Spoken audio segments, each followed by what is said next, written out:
WIKB, Iron River, Eagle River, Florence. Now, here's Dr. Larry. Did you know? Let's go. You've waited all week. Every week, we continue to learn how to achieve a better back and ultimately better health. Live in the WIKB studios, this is Dr. Larry. Thank you for hitting the flex capacitor, Tim. Hello again, everybody. Okay, let's get it started. Well, as you know, every show builds on the next. Every week, we continue to learn how to achieve a better back and ultimately better health. Now, in case any of you missed it, last time, 2 weeks ago, we talked about radiologist. And we learned and defined about the pace of diagnosis from our images, tests, and scans, because let's face it, it was faster than high-powered fans. So here it is again. We've all heard the saying, a picture says 1,000 words, and in many cases that's true. Throughout a year, many of us either dug up or come across old pictures or simply scroll through them on our devices, and there's a knack sometimes for our photography of these pictures captivating these moments in our mind. So pictures without words can say a lot. Now when it comes to healthcare, you know we take pictures as well, whether by a simple x-ray of your hip, let's say, MRI of your spine, ultrasound of your carotid, CT of your chest, the list goes on. And many times those pictures or medical imaging tells a story. I always have a stack of medical images on my desk ready to review over the course of time and look for stuff. For example, case of a four-wheeler accident, treated the patient for a while, got some x-rays, showed some arthritis in his back, but it wasn't until we had the MRI of the lower spine that sealed the deal on what happened to the patient from the accident. So I'm just as curious as you are to see what medical imaging might smoke out, what pops up or not. However, when it comes to medical imaging or pictures, there's a bit of a cautionary tale. I see far too often that the whole person, the real life picture, isn't always taken into full consideration, meaning you have a problem, you get a brief exam, and you are sent for some type of scan or test, and that scan or test is the thing that is almost exclusively used to diagnose your problem, or not. In many cases it works out, but sometimes it doesn't. So in a previous show I dove into the case examples when imaging did not tell the whole story. And why? Well, imaging and scans are run every day and all day. It's really easy to be seen by a practitioner. It takes almost no effort to ink up and run a bunch of imaging tests. And again, we would assume this imaging is like a Polaroid picture from back in the day, a digital snapshot, like our iPhone today, that the medical image details in full color everything that's going on with you and your problem. Well, I can tell you after many years in healthcare, it always doesn't work that way. And then enter in the discussion previously of radiologists. Essentially for them, it's almost not a fair game in many respects. That doctors of all type, we rely on them too much nowadays to literally diagnose your health problem when in reality they're just reporting on the things that they see. They're doing their job. And there's a couple studies I just wanted to quote and cite before we wrapped up this review. The appropriate measure of radiology workload, this is from a peer-reviewed research in 2024, found that monthly image volumes per radiologist increased from 49,000 to 243,000 from 2009 to 2022. Monthly studies per radiologist stay relatively stable, but images skyrocketed, especially like CT scans from PubMed. Here's another study from McDonald in 2015 concluded that the average radiologist is interpreting CT MRIs must review one image every 3 to 4 seconds at an 8-hour plus workday. So a radiologist also barely gets to see you on many occasions, which is a huge barrier. And I've talked to them about this, one from out of the area too. He says, yes, Dr. Larry, too much, too often we are relied upon exclusively for the diagnosis. You guys all see the patients. We're here just to report things. So with that, kudos to them for still getting the job done, but the trend is still the fact that they are relied on too heavily to complete your diagnosis when in fact they should only be part of the process. And there was more. However, if you missed the entire show and want to be more in the know, then log on to my website, drlarryradio.com, hit the subscribe button, follow the links, and listen to that show. Also, any platform now, Spotify has all my shows that are being uploaded on a weekly basis, which you can listen to at your leisure as a podcast. And here is the final point. If you get a medical image or scan, just remember that the image is also a human. Now, beyond that, in addition to the Kodak moment, last time we learned a simple self-test for tendonitis of thumb. It was another Dr. Larry cool tool, and you can call my office for a freebie reminder just in case you're in need of a retip or a tip up. And so that was last time. Hi-ya. Now today, we're going into the rebroadcast. We'll forget that monologue for a moment and keep remembering those mandatory communication skills all doctors must have, which are inquisitive listening and staying positive. Again, it often means the difference between sick and well. Also, it's another month of the year, so let's keep our glutes in gear. So in our tip and trick segment today, we're going to learn a simple self-stretch for a tight hinder. And of course, you snap into a Tim are calling out right from the broadcast booth while we crank up the tunes and I hit the center stage for the demo. However, before all that, in order to have good health, you don't need a lot of wealth. So let's flex our forebrain and put some knowledge at the game, because today we're going to talk about, hit it, Pearl. Dr. Larry brings you another segment of Did You Know? Nurse and CNA. They are the ones you see at a hospital when your health starts to fray.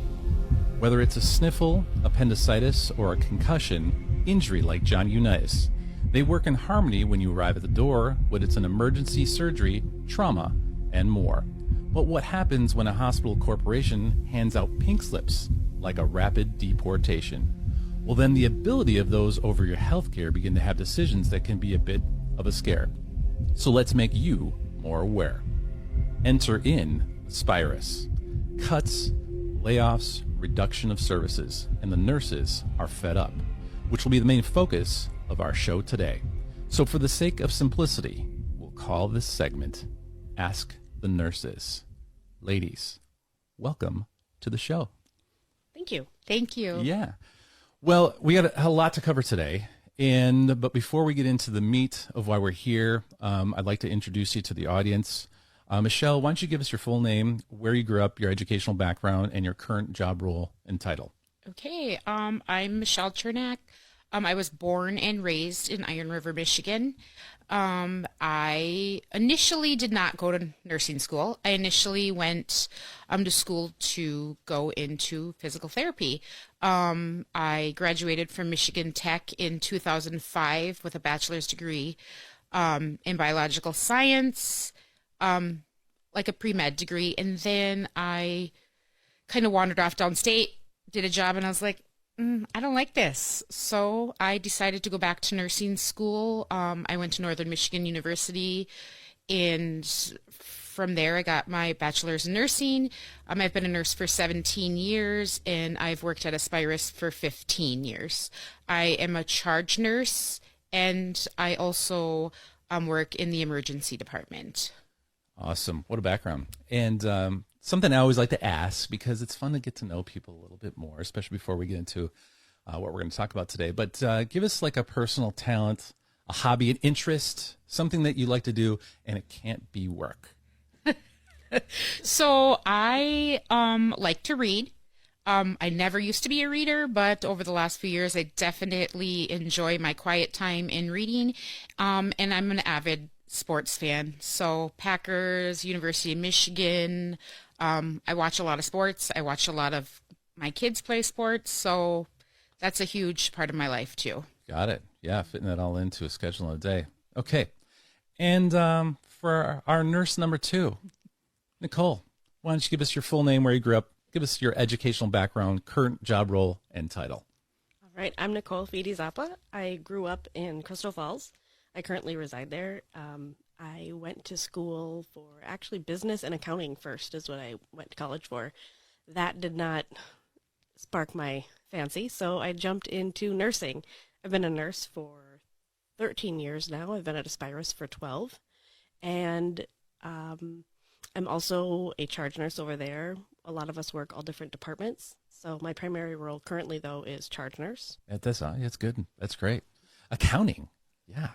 Bean counter. Still got to do that as a mom anyway. That's right. You know? And let's give us a unique talent, hobby, or interest. Let's hear what you got other than work. Other than work, yeah. No, that's not the one. I also like to read with Michelle. I feel like we have very similar hobbies. We have both active kids, I think, and so I spend a lot of time on the courts, watching my children run. A lot of sports watching. That's pretty much it. That's all I have time for. I like to cook when I have time. Sure. Yeah, absolutely. Yeah. Well, it is like weeks go by so fast. And like, by the time you get done with whatever you're doing, there's this little fraction of time where you can do, like I said, decompress a little bit with a book. Yeah. I'm into like YouTube shorts. I just can't get away from those at 9:30 at night. Give me a half hour YouTube shorts, whatever it is. Yeah, it's just one of those ways to kind of get your mind off of work for a little bit. But kids in sports can be pretty busy too.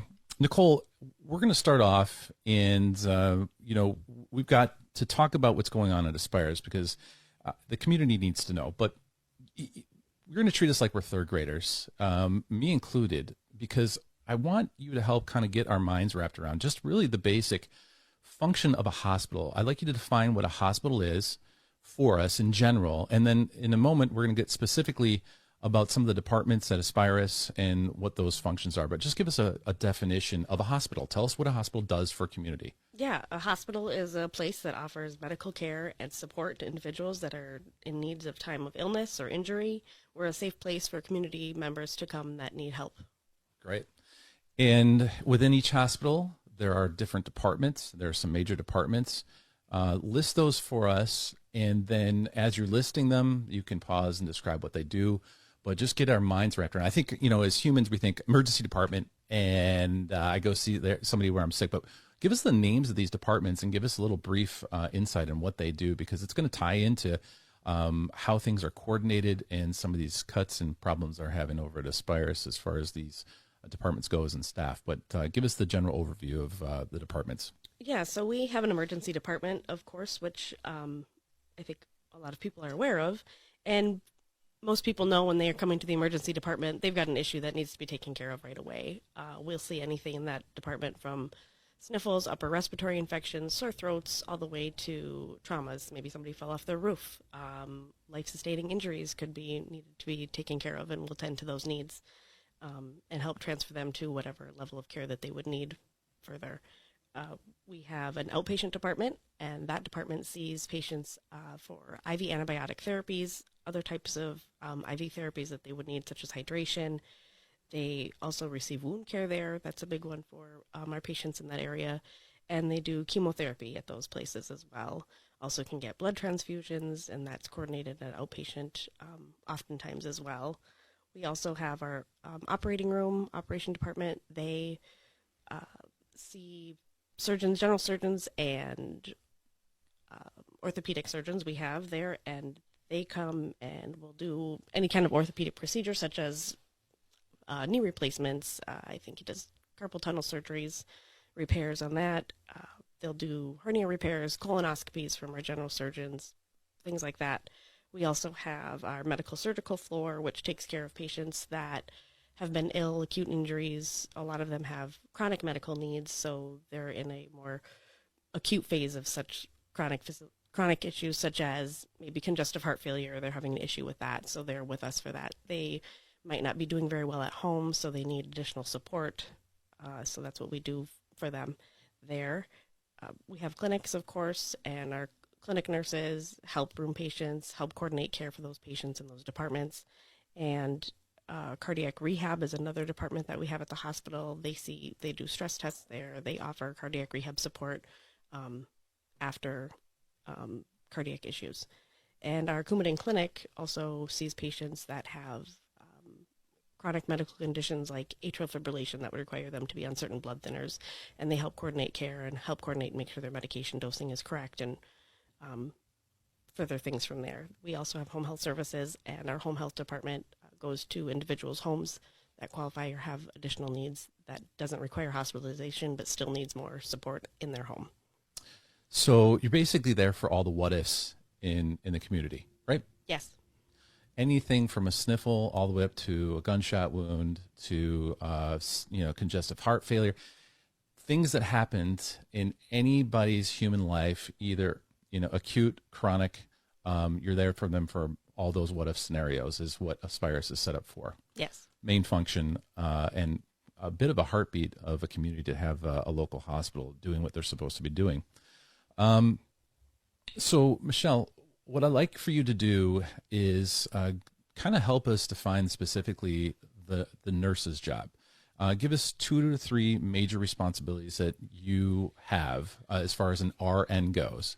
And also, if you could give us like maybe an RN success story as well too, or a highlight of your job or your day. I know, is it like we talked about too before we came on the air, the grind part of it, you kind of miss a little bit. And the grind's not a negative term; it's a positive thing. Is you're so into your job, and there's so many things that you do that you can gloss past some of the successes and stories. And I was even telling a patient the other day too. They had thanked me for something. I was like, I probably should pause for a second just to kind of appreciate that. But I got 5 other people that I got to get to that need the same thing. Right. So you kind of, in healthcare, we kind of just start moving through stuff. And then all the while the patient gets this benefit. But that's why I want to do this. I kind of want to pump the brakes a little bit and just kind of frame a little bit around the fact that what a nurse does, and maybe highlight a success story for us. First, let's get to know your local nurses a bit more as we work to the core. When we get back from the break, stay tuned. You're listening to the Dr. Larry Radio Show. Dr. Larry will be back in a moment. Come out to the Amistad Saw Blades Ugly Christmas Sweater Party, Saturday, December 20th, 8 p.m. and karaoke at 9 p.m. Drink specials and prizes for the ugliest sweater. Saw Blade is open Tuesday through Sunday at 11 a.m. and serving up some of the best food around. Burgers, salad bar, appetizers, Friday fish fries, and prime rib on Saturday. Call the Saw Blade at 822-0192 for takeout. Check out Facebook for daily specials and events. See you at the Ugly Sweater Party, December 20th. WIKB WFER Listen Up Radio presents Iron County High School Sports. Tune in tonight as the West Iron County Wycons take the court against the Houghton Gremlins. It's Wycon basketball. Pre-game coverage begins at 5:55 with Troy Margoni calling all the action here. WIKB WFER Listen Up Radio. Brought to you in part by Stevens Real Estate, SNS Tree Works, Alice's Supper Club, Covantage Credit Union, Auto Dock and Towing, First National Bacon Trust, Remax North Country, Young's Golf and Recreation, the Iron Area Health Foundation, Shamco, Peninsula Title Agency, Ponchod Contracting, Town and Country Sales, West Falls, Marla Shamian State Farm, Connor Sports, Crystal Lumber, Wickwire, Oberlin's Incorporated, State Line, Mario's Outdoor Power Products, Minerick Logging, and Nash Funeral Home.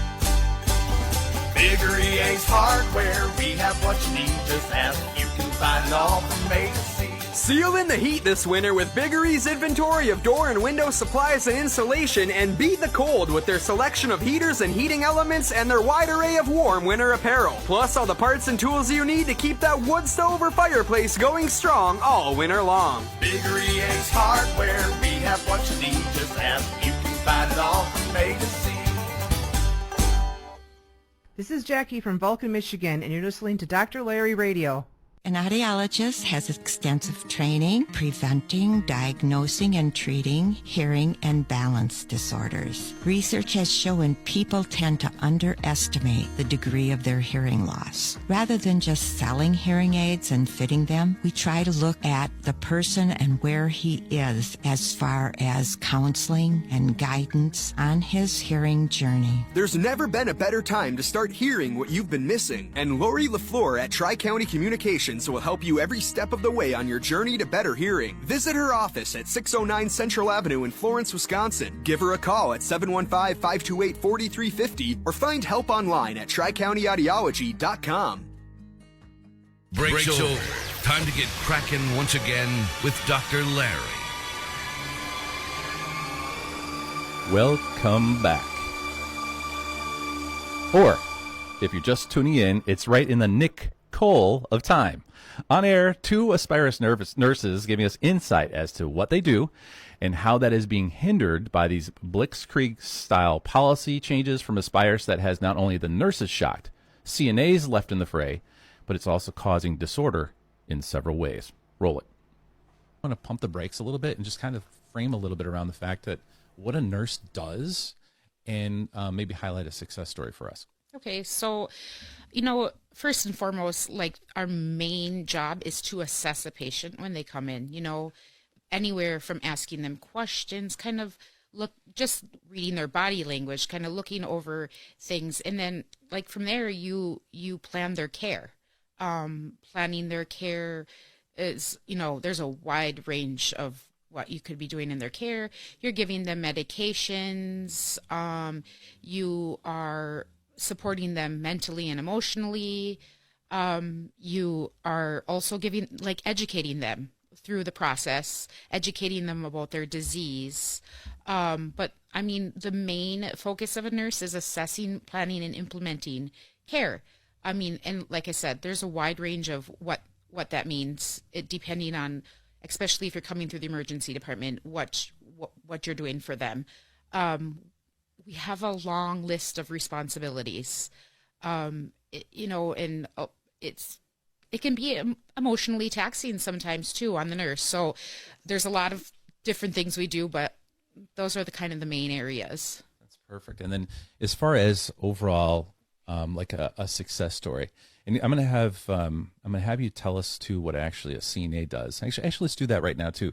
Then kind of switch gears a little bit, give us the CNA job role responsibility, and then tie the two together, how you kind of collaborate and work together. Okay, so a CNA is, they have a large responsibility too. They, you know, help bathe patients, they dress patients, they feed patients, they take our vital signs, and they are trained to know what is a good blood pressure and what's a bad blood pressure, what's a good blood sugar, what's not a good blood sugar. They help ambulate patients. They have a variety of tasks that definitely help us function better on a daily basis. CNAs are super valuable, and we appreciate them immensely. Would you consider them like your second set of eyes? Correct. Totally second set of eyes. There's many times where they have, like a blood pressure, for instance. We're not in the room. They see that blood pressure. They come out and say, hey, their blood pressure's down. They're not acting right. We go in, you know, kind of assess the patient and go back to the doctor. And, you know, there's things where the doctor changes orders, adds a medication, gives them a fluid bolus. There's so many things that they see that we might not see or not catch. And like I said, they're very valuable as for healthcare. So yeah, really, because I think probably in general would assume that the doctor is the one that catches, sees everything, does everything, but really it's kind of a stair-step approach. CNA with the second set of eyes tells the other set of eyes, the nurse, to come in. I'm seeing something. The nurse comes in and goes, okay, we got to do A, B, or C, and then gets the doctor involved. So really it's a very logical, sequential, very healthy way to handle somebody's healthcare as far as getting stuff done. Is the role, responsibility of a CNA and a registered nurse. Nicole, is there anything you want to add to that as far as that second set of eyes goes? Any experience as far as the CNA nurse relationship goes?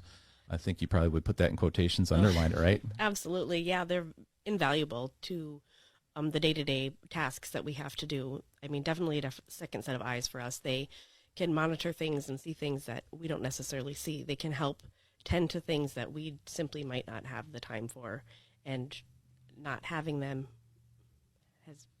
has been rough. Yeah, and actually that ties perfectly into why I have you guys on the air today, because when we lose sight, so if we lose our eyesight, if we lose a limb, it can be a real hindrance. And as you figuratively said, having the CNAs there is essentially like a set of senses for you that you would have when they're there and you don't have when they're not there. Their roles or responsibilities, and kind of amplifies and magnifies your job when you do, and ultimately kind of ends up in the crescendo what the doctor ultimately does as well too. So this is why the nurses are fed up. And we're all human beings. I'm going to ask this directly. Is this a money issue? Do nurses just want more money? You can answer it yes or no. No.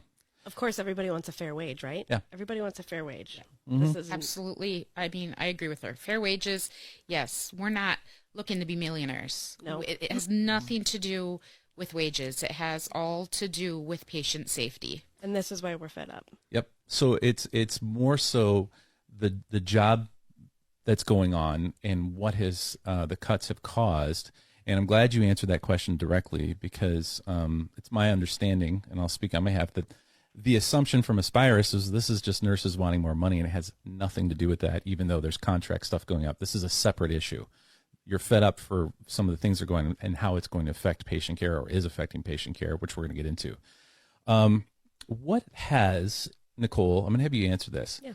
list and describe what ASPIRUS has been promised in the UP, generally speaking. Then I did jump over this. We're going to get back to this. I'd like to tell us how successful ASPIRUS is in numbers right now. But tell us first what they promised in the UP as far as when they first came in here. Well, they promised a rehaul of the Ontonagon Hospital, and even right up until, I believe, a very short time period, and next thing you know, they closed. Not just stopped some services or shuttered some doors, shut down. Clinic only. Emergency department, gone. Medical surgical floor, gone. I don't know how many operations they did. All of it closed, shut down. QNA had a birthing suite. They shut that down last year. I believe it was December of 2024. They closed the birthing services at QNA. Now they're doing multi-million-dollar renovations to that hospital, but they've taken away a huge chunk of services that they can provide. Ironwood is facing changes as well coming up. They are going to be cutting their OB services as well. So some big things that they're taking away from the communities that they serve, big aspects of patient care they're promising to help and to add all these services, but they're cutting other big services, and they're not telling us the other things they're wanting to add. Sure. And I asked you to prepare some public available data. First of all, is ASPIRUS a for-profit or a non-for-profit hospital?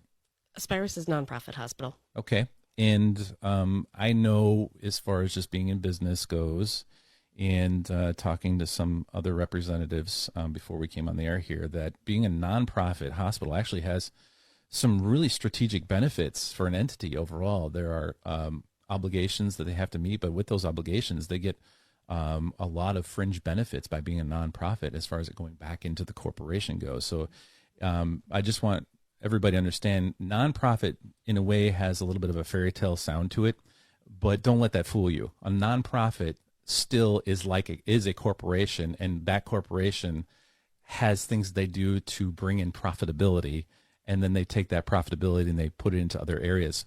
Nicole, why don't you give us some publicly available data as far as the overall revenues go for ASPIRUS, their net profits, and anything that you have that would be publicly available. I want you to spoon feed us some numbers right now. Yeah, so ASPIRUS, over the last 5 years, so from 2021 through 2025, has a total net income reported of $1.1 billion. They have also reported a positive operating income through the last 5 years, so again, 21 through 25, for a total of $430 million. Excellent. Okay, so they're doing well. Yeah. Mm-hmm.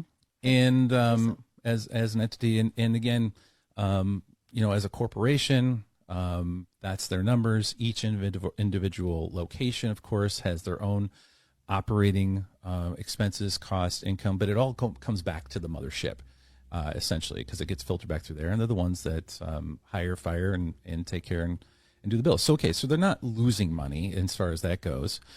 Every business, small or big, has to maintain profitability. There's nothing inherently wrong with that. So they're looking to be profitable, and do whatever they do with those assets and those dollars. But the problem is there are three big blows that have happened.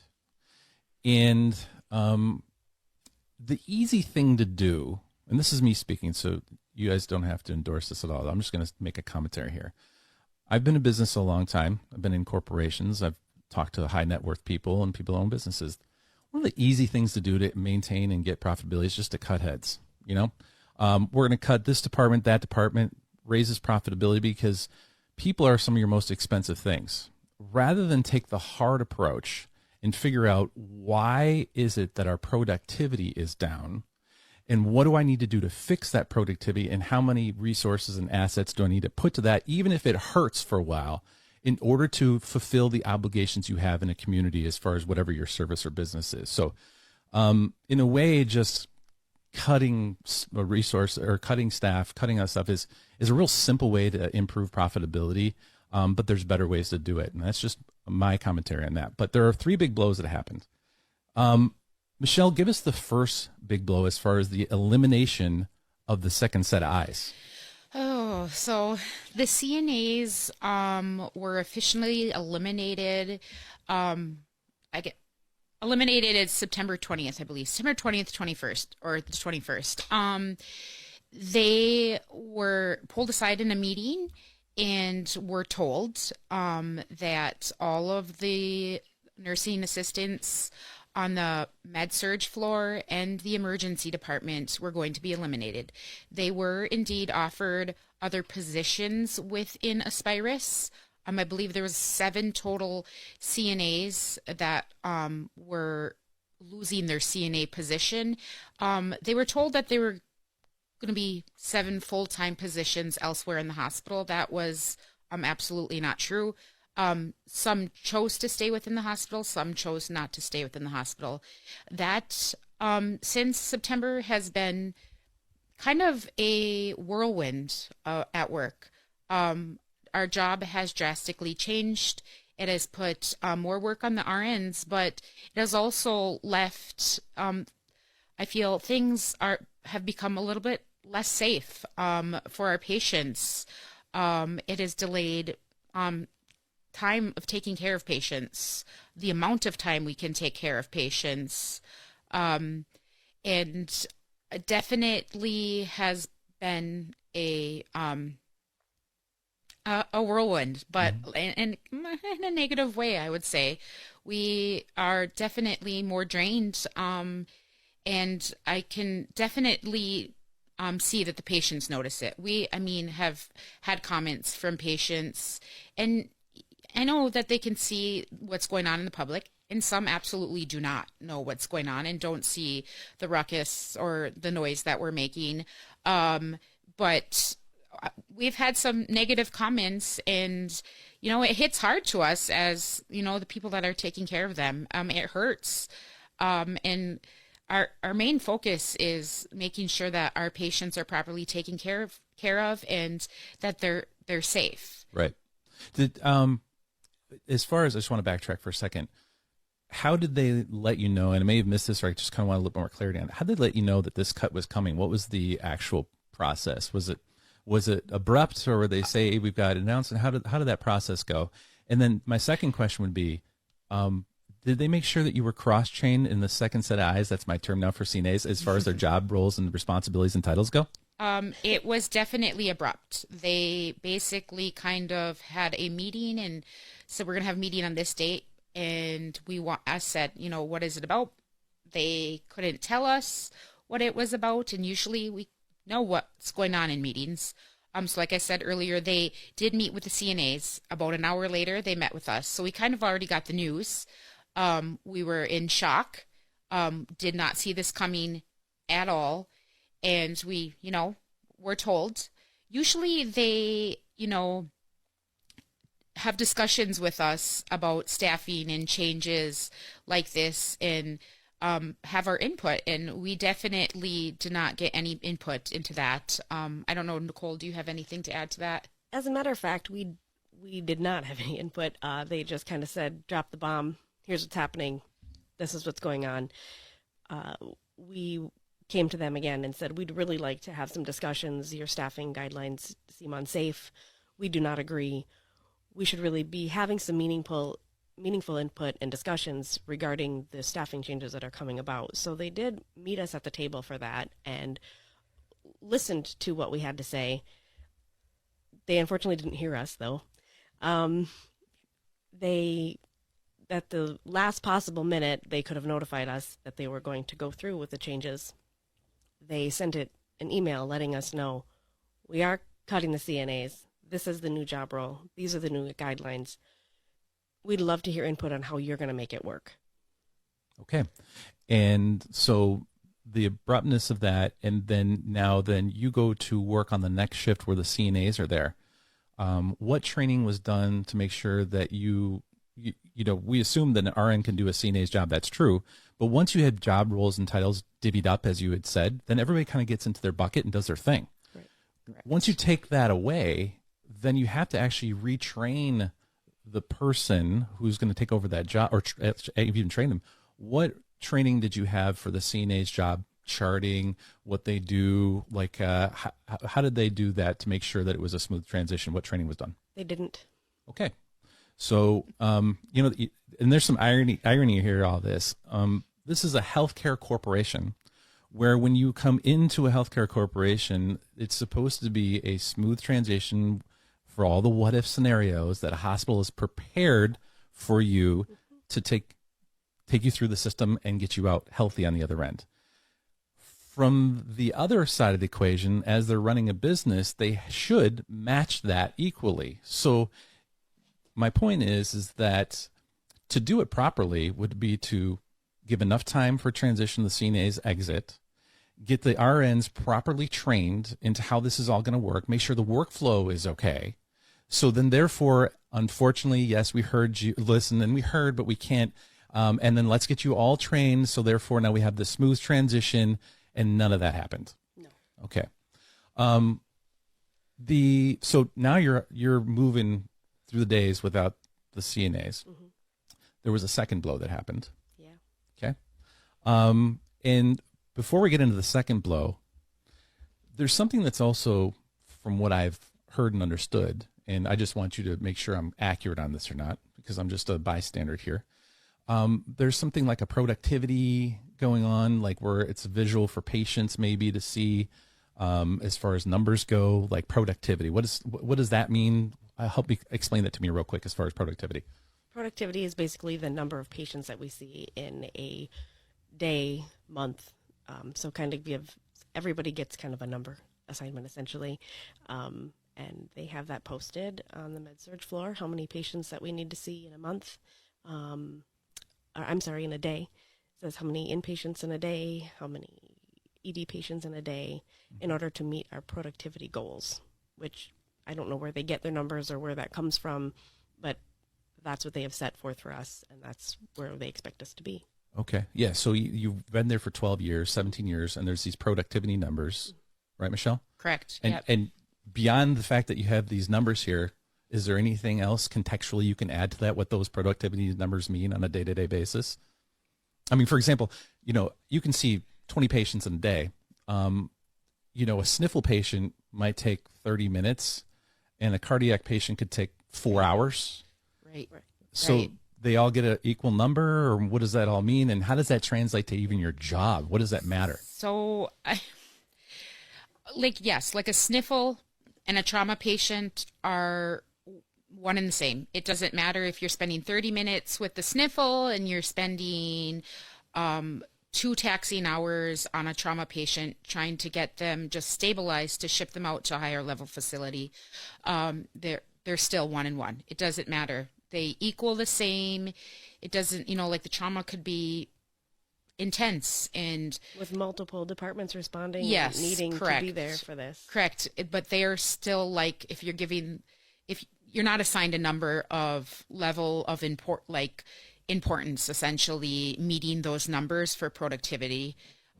So we could see 20 traumas in a day and it would be still 20 people we saw. You could see 20 SNIFFLEs in a day and it's still 20 people we saw. Or seen, I should say. It doesn't matter what the level of care needed. It simply just doesn't matter. So, and what I guess my point would be is your job is to see patients, take care of them. What is corporate's intent for the productivity number for you guys? What are you supposed to do with it? Okay, I'm going to grab a definition and a comparison for you, and I just want you to listen to these definitions. Open ear, kind of clean the brain here for a second. Nonprofit hospital versus for-profit hospital. This is just a definition peeled off of any source. I want you to hear this. Nonprofit and for-profit hospitals differ primarily in their ownership structure and financial goals. Nonprofit hospitals are community-oriented, tax-exempt charities that reinvest earnings into patient care and community programs, while for-profit hospitals are privately owned by investors, must pay taxes, and aim to generate revenue for shareholders. This influences operational priorities. With nonprofits, the focus is on long-term community viability. and for-profits on maximizing profits, potentially leading to more cost-cutting or a greater incentive for high-revenue services. Now, based on those two definitions, this is me speaking, what does ASPIRUS sound more like? I'm going to revisit that definition again at the end of the next segment we have coming up, and we're going to wrap this up. I want you to contemplate that information, and we're going to dive a little deeper into the nurses now somehow are involved with productivity in dollars. We're going to get to that when we get back from the break. Stay tuned. You're listening to the Dr. Larry Radio Show. We'll be right back with Dr. Larry. Your WIKB weather is brought to you by Wooden Nickel Pub and Grill on Gibbs City Road. Opens 11 a.m. Wednesday through Monday. Closed Tuesdays. Burgers, cheese curds, sandwiches, cod baskets, appetizers, and swag. Call the Nickel. 265-5861 for takeout. Here's your Iron River and surrounding area forecast. 23 this afternoon, under overcast skies, northwesterly winds around 5 miles per hour. Lows dip down to about 6 above. Tonight, mainly cloudy skies expected. Overcast tomorrow, chance of scattered snow showers, high of 22. A dusting of snow tomorrow through tomorrow night. From the Weatherology Weather Center, I'm meteorologist Jennifer Wojcicki on WIKB. Currently 23. This is Julia from Iron River, and you're listening to Dr. Larry Radio. Does your financial advisor take the time to really listen to you? Is your financial strategy personalized to you and your family? Will your financial advisor be there as your life and financial situations change? When you work with Ryan O'Grady, your Crystal Falls Edward Jones financial advisor, he focuses on what's important to you. You'll work together and use an established process to create a personalized financial strategy, backed by the advice, tools, and resources to help you reach your goals. And you can partner long-term to help your strategy stay on track. Contact Ryan today at 906-875-3833. Edward Jones, member SIPC. On the 5th day of Christmas, 5 golden deals. At Jensen Akins of Conover, we have way more than 5 golden deals. We've got a whole showroom full of them. From dishwashers to microwaves, stop in to find savings that sparkle brighter than tinsel. Celebrate the 5th day with big discounts and small town smiles only at Jensen Akins Hardware and Appliance. We're back with Dr. Larry. Welcome back. Productivity and dollars and cents. What in the world do nurses have to do with productivity? Roll it. What is corporate's intent for the productivity number for you guys? What are you supposed to do with it? Good question. Yeah. Okay. Definitely. So, and that's fair. Not sure. That's a fair Good question. Okay. And maybe I can help fill in the gap. So my assumption would be is productivity is want to see how efficient you are with your day. It could be number one. How productive you are, meaning what you're producing as far as patient goes. You see 20, we want you to see 25. So I'm just going to fill in gaps here. Yeah. Why aren't you seeing 25, Nicole, Michelle? Why, when you could have saw 25, even though you saw 20? Why are your numbers down? Why is your productivity down? Yep. Et cetera, et cetera. So my big question in my head is how is it that RNs are now sales and marketing for a local hospital when that's not your responsibility at all? So the productivity side, I understand efficiency. That makes sense to me. But nowhere, I guess, in the HR job description is a CNA and RA supposed to be productive. That's the job of the corporation. It's $1.5 billion to make sure that they have the people, the CNAs, the services, and everything lined up so the productivity can ramp up. Correct. Yes. That makes sense to me. I'm just spitballing here, but clearly at this point in time, there's no definition of what productivity means. Obviously, we have no control over how many patients come through the door a day. Right. Well so in my mind, my opinion is it equates to money for them. And that's an opinion, and it's a fair opinion. Sure. Yeah. Okay. So, all right, productivity number, that's available, by the way, if you're at Aspirus, I guess it's somewhere where it's visible and you can see these productivity numbers, which even the people that work there for multiple years don't know what those are. And if you're kind of gathering just some facts here and listening, that's why I brought these ladies on the air here. We can read something in a newspaper. We can maybe get some water cooler talk. We can hear gossips and rumors. I just go right to the source and I'll start asking questions. And what better than the people that are working there every single day for a long period of time, what it is. You know, productivity, can't define it. CNA, second set of eyes, gone, etc. And the list goes on. There's 2 more blows we got to go through.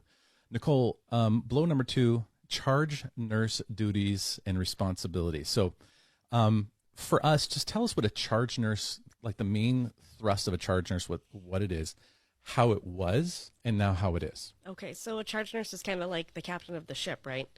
You're kind of leading everything. You go down with the ship, right? Things are going sideways, you're going down with it. So a lot of... Or if you get to your destination, yeah, right. Everybody gets a vacation. That's right. Better yet. So as a charge nurse, your role is kind of keep staffing going, make sure patients are safe. You have to float potentially to other departments to help out in times of need. Just kind of keep everything on a nice continuum, everything going as it should. So prior, charge nurses never counted in the staffing numbers. So we would get, they would tell us, okay, if you're going to have X amount of patients, you get X amount of nurses. The charge nurse never counted because that charge nurse acted a little bit as a float person. They could float to different departments and help out in other areas and had other responsibilities. Yeah, like in sports, all-time quarterback. Yeah. Chargers. Yeah. All right. There you go. Oh, yeah. All-time quarterback, right? Okay. So all-time quarterback I could talk about that forever. Exactly. All right. So, and yeah, they're really not apart because all-time quarterback just does the job, and then, you know, you got your players. Okay. So wasn't counted. And so as far as workflow goes, you know, help us understand. So when things are hunky-dory, you've got this, you know, captain of the ship, all-time quarterback going, and just floating around, making sure. Give me an example, like a charge nurse on a moment in a situation. Doing your job. So something is making sure that staffing is appropriate for the next oncoming shift. The emergency department calls and says, we're going to get an admission. Okay, my job is to go and make an assignment. So I assign that patient to a nurse. I make sure that the room is ready for the patient. I get their paperwork ready for their admission. If the ED is busy, I would be called down to come and assist in the emergency department for things like traumas, strokes, high intense emergency needs. Got it. And how has that role changed now as far as the value, the number, as far as the charge nurse? How has that whole dynamic changed as far as the recent cuts go? Now the charge nurse has a team of patients that they're responsible for as well. That float, that assistance that they're able to offer is incredibly limited. So before, when they would say X amount of patients to X amount of nurses, the charge nurse is now counted as that number. So if we have 7 patients, we will have our charge nurse and 1 nurse, and that's it. Okay, so the floater's gone. Float's gone. The overseer's gone. All-tie quarterback can't throw the ball anymore. Well, she's there, so she's got to do both roles. Both roles now. Do it all. Right. She's just throwing it incompletes. Because the eyes and the hands there, the CNAs, you're kind of missing that dynamic. Okay. Yeah. So that's currently happening. And then, Michelle, blow number 3 is the after-hour surgeries. Help us understand what that means. What was it like before as far as after-hour surgeries go, and what that means now? So, I mean, after-hour surgeries is you'd have a surgeon on call. We currently have 2 surgeons at ASPIRUS Iron River, and they would split up call hours. How they split those call hours up and how many hours one gets and how many hours the other one gets, I have no idea. But we, 9 times out of 10 would have a surgeon on call. Someone comes in at 8 o'clock at night and has a ruptured and needs, a ruptured appendix, and has to have immediate appendectomy. We would, our ED doc would call our surgeon, say, give him the lowdown of what's going on. And then the surgeon would say, okay, be in there in X amount of minutes. He would call his team. We also are CNA, which is also the clerk in the emergency department. So they have dual duties, which again now is gone. They would call up the OR staff and let them know, say, hey, the doc wants to start open surgery in this amount of minutes, this amount of hours, and they'd all come in. We do not have that anymore. So any surgery like an appendix, a gallbladder removal, there's other surgeries too, but those are just the two, ones that come to my mind. Like the emergency doctor will have to call and ship them out. If they feel that they are stable enough to wait in the morning, they can wait in the morning, and they may do it in the morning. However, a lot of our surgeries now will be shipped out to other facilities for another surgeon to do. It also puts nurses, they lose their call hours. They lose, they lose pay. Yep. And I know most of them are not happy about it. Right. So essentially, we do not have any surgeries that need to be done like now at our facility anymore and after hours. I'm also not even quite sure. It's not really been clarified to us, like if there is a surgeon in the clinic and we have an appy at 1 o'clock in the afternoon, hey, are we supposed to call them and tell them, and they'll be like, yeah, we'll be there in 2 hours? Or is it just nothing at all? Do you know? No. I don't even know yet. There's been minimal clarification on that. Yeah. Not sure. So, communication, training, handling for contingencies, necessary functions of a corporation are such that the employees understand the workflow, understand how that workflow is supposed to happen, make sure that everybody's, checking off all the boxes when they're supposed to do that. And so the reality is the experience right now is there hasn't been a lot of that, which is why you were picketing as well. Correct. Yeah, we're rallying for telling them we are fed up with the choices they are making with minimal input from the people that are doing the jobs. So I guess the point right now, too, and thank you, ladies, for coming on the show. And as far as ASPIRUS goes, one big letter of encouragement would be to start to clean some of this stuff up and do it quick. Clearly, you have the amount of resources at corporate to do it, and also your intent is to provide services to the community to get things done. And you have employees here that are literally struggling by no fault of their own to do the job that they want to do. And in this case, just being a savvy entity here, it's not like it's some podunk, Bob's Crab Shack hospital. This is a $1 billion corporation that should be savvy enough that have this stuff figured out and own the responsibility. This is a corporate problem, and this is a corporate issue and a corporate created issue that needs to be fixed. Nurses are not responsible for productivity and number increases. Their job is to do the job. They're not sales and marketing. So clearly that's an issue. Method of communication, major problem. These are all just basic functions to make a healthy, happy organization and people that want to work there. I would say, thankfully, at least you guys care enough. Putting a little bit of your neck on the line as well, too, because being vocal about stuff like this, hopefully, and should never have repercussions. And if there are any, you let me know. Okay? Yep, we will. Because I'll make sure let's make sure there's no repercussions. And because this is just a clear, very logical, and very concise way just to educate the public as far as what's going on. And I think you guys did a great job to help bring us up to speed. One kind of parting question I have is when you guys went and picketed, what was the comment and what they assume you were picketing for? They stated it was unwarranted. We haven't even started negotiations yet. Mm-hmm. And we did not start negotiations yet. We have just recently started contract negotiations at Iron River. However, again, they're just not hearing what we're saying. So correct. That was, if there is a loud blowhorn on that, they had no clue why you were actually, it had nothing to do, and that's why I didn't bring up contract negotiations on this segment in the show.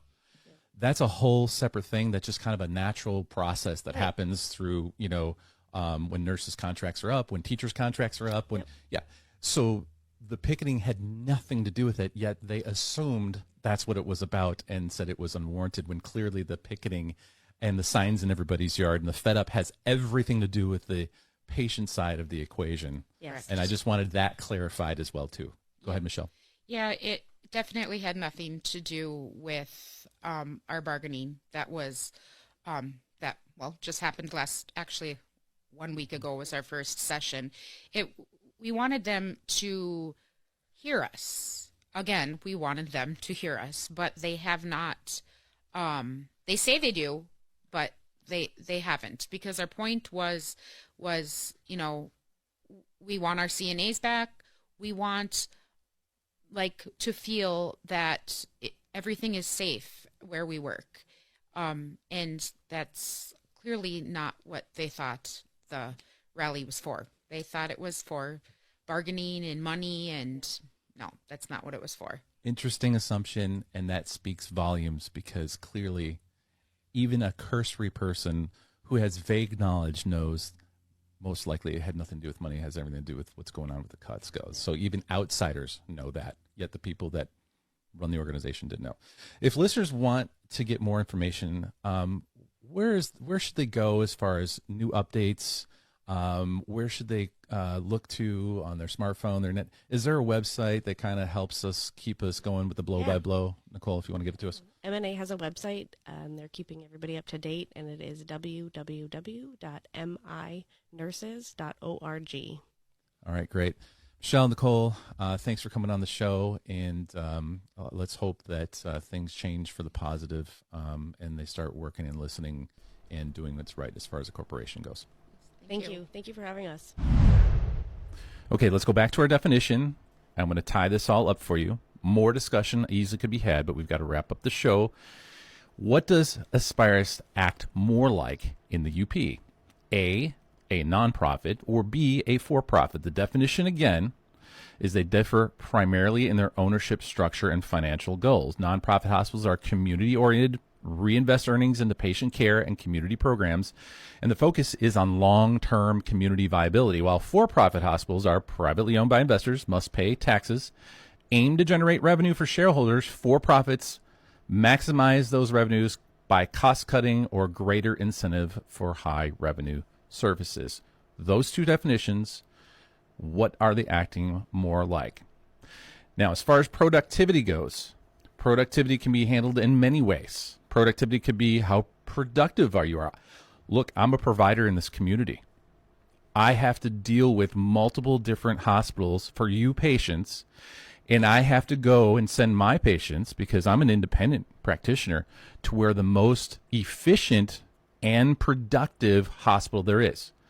And you know, and I know, and those of you that are my patients or even not, that oftentimes I have to refer you out of the area for these many reasons. I try to make a phone call to ASPIRUS right now and get a hold of somebody. If I called, let's say, OSMS in Green Bay right now, somebody's picking up the phone, and if I wanted somebody seen today by an orthopedic surgeon, they have that option available. Seamless, no big deal. I had a patient that needed to get a hip injection, and he was going to fly out of town for the rest of the winter. Green Bay company had a team ready to get this guy's hip injection so he could hit his flight by 3 o'clock. That's being productive. That's being efficient. Good luck getting that done around here. I've tried. It doesn't work. So patients are frustrated. It's a corporate problem. Now let me go back again to that definition. The irony is the way they're handling their productivity in numbers and dollars translate to appear as though they're behaving like a for-profit. It's a clash of what they are supposed to be and what they're actually being. It has the potential of a double dip. They're benefiting by nonprofit stature and behaving like for-profit corporation and benefiting for that. Translation, tax-exempt benefits, maximizing profits through cost-cutting services equals more dollars to go where? Where are the millions of charitable dollars going that are supposed to be allocated to the UP to increase services, increase programs, and increase staff and see more patients, and so you can get in to see them? Now, there's going to be excuses, because I've heard them. One excuse will be there's not enough patients in the UP. That's not true. That is not true. I can easily answer that one for all of us. That's wrong. There are plenty of patients in the UP, and if I can speak on all of your behalf just for a moment, What if you had the same confidence in Aspirus as a corporation as you do in, let's say, Bellin? How about Mayo Clinic? Or even a smaller scale corporation such as OSMS, like I just mentioned. You would go, because you do. You prefer not to have to go, but you go. And I know this because I'm in the trenches with patients all day long, and I send you there, at least out of my office, because those corporations are different. And also and by the way, I say this is not necessarily a people problem. It is not a people problem. People work for corporations and they fall under the wing of how the corporation treats them. From my professional insight, why is it that Mayo Clinic 4 years ago opened up the door, invited me to have come an all-day meeting with them and their doctors and administrators about the UP? And their main concern was, we want to help the UP, and they did. They opened up the doors wider for all of you in the UP. One administrator from Mayo Clinic handed me his personal card and his direct line, said if I needed anything for the UP to call him. How about OSMS, orthopedic surgery? How many of you drive all the way down to OSMS in Green Bay for surgery? A lot of you do. I send a lot of you there. Why? Service, productivity. If you go there, they have the door wide open for you. These corporations are operating smart.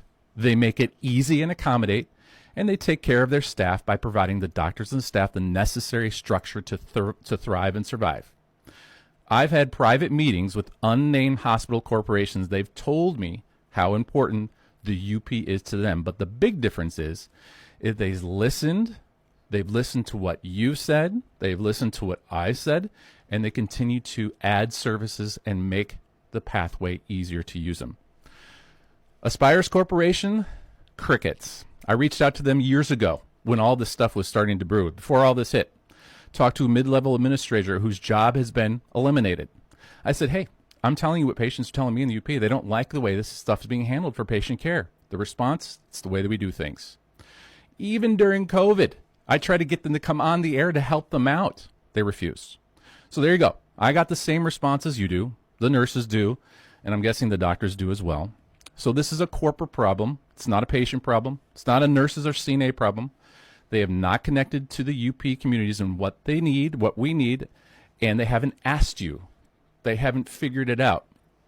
Now, because of all this, it's elevated to a big issue. We want the hospital to survive, want to employ people. Not having enough doctors or staff to be able to recruit because of shortages. I can tell you right now, I can name 2 entities in Green Bay, a busy area. One place is thriving, a hospital place. People are wanting to work there, and they got plenty of people, doctors, staff. The other one, not so much, because nobody wants to work there. So people will go where they want to work. Now, Aspirus Corporation, if you're listening, people want to help. The public will tell you what they need. The nurses are already trying to. Nobody wants you to fail. Patients don't want you to fail. But you will have to swallow the largest pill on the planet to medicate your problem of corporate pride.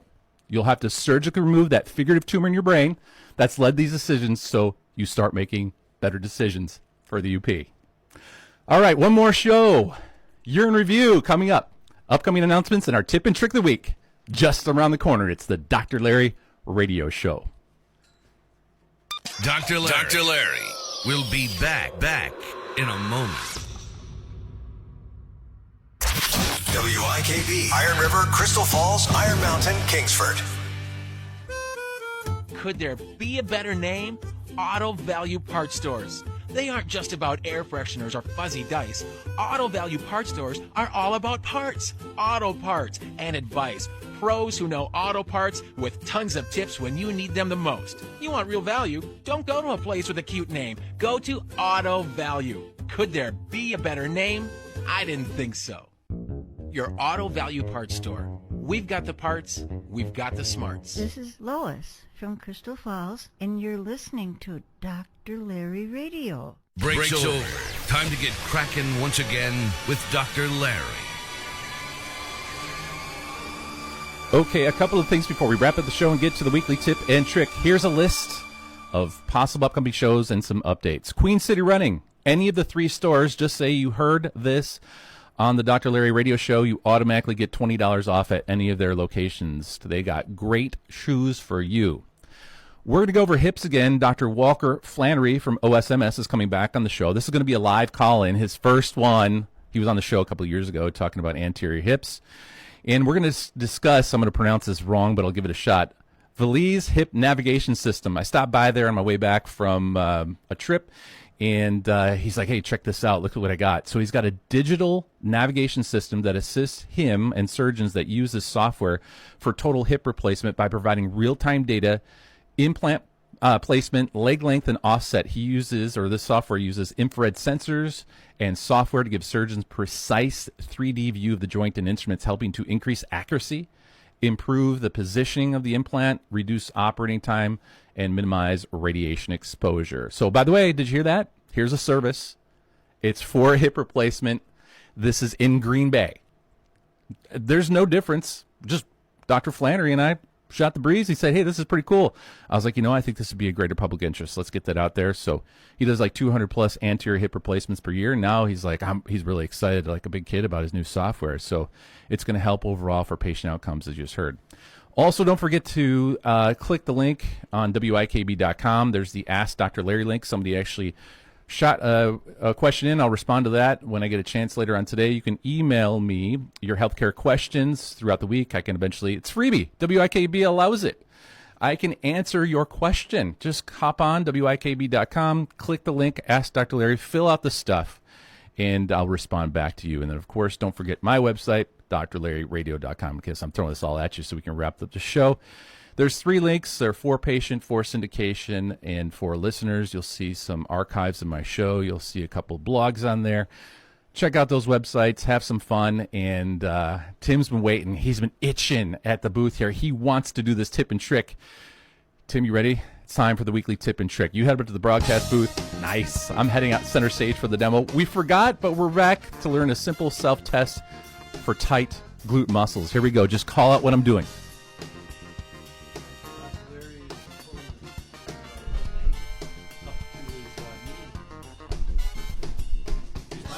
All right. There you go. And he's sitting up straight and pulling his leg like he's crossing his legs. Yes. Good job. That's his, I think your third play-by-play by now. So, yeah, just sit like a guy, I always say. Cross your legs. Sit up nice and tall. Lean forward. Boy, that pulls, burns, bakes, and aches. There's 3 muscles in the glutes, the max, medius, minimus. We'll throw the piriformis muscle in there. Don't worry, I won't pop quiz you.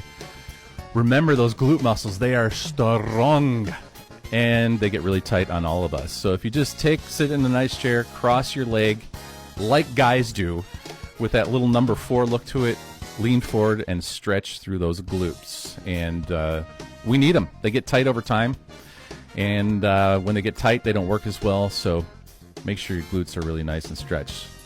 Signs of weak glute muscles are pain in your lower back and pelvic area, having a hard time going up steps, and feeling fatigued after standing a long period of time. It's one of those things I check out on patients when they're face down on my table as I'm checking out their backs. I always just go kind of poke into their glutes, go, ooh, that glute over there, nope, it's getting small.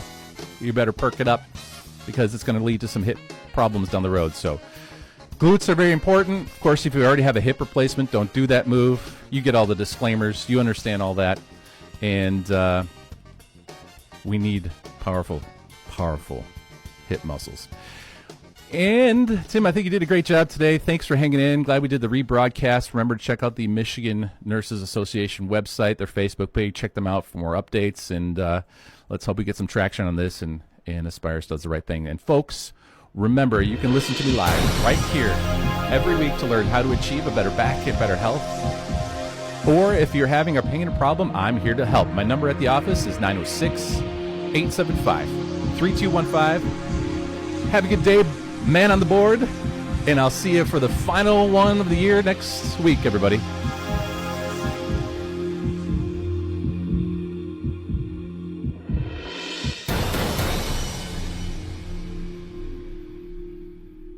For WIKB, WFER, events, community, and local interest, this is your Northwoods Update. As the holiday season approaches, Bay College would like to wish their students, employees, and community partners a joyful and safe holiday season. Bay College will be closed starting Monday, December the 20th.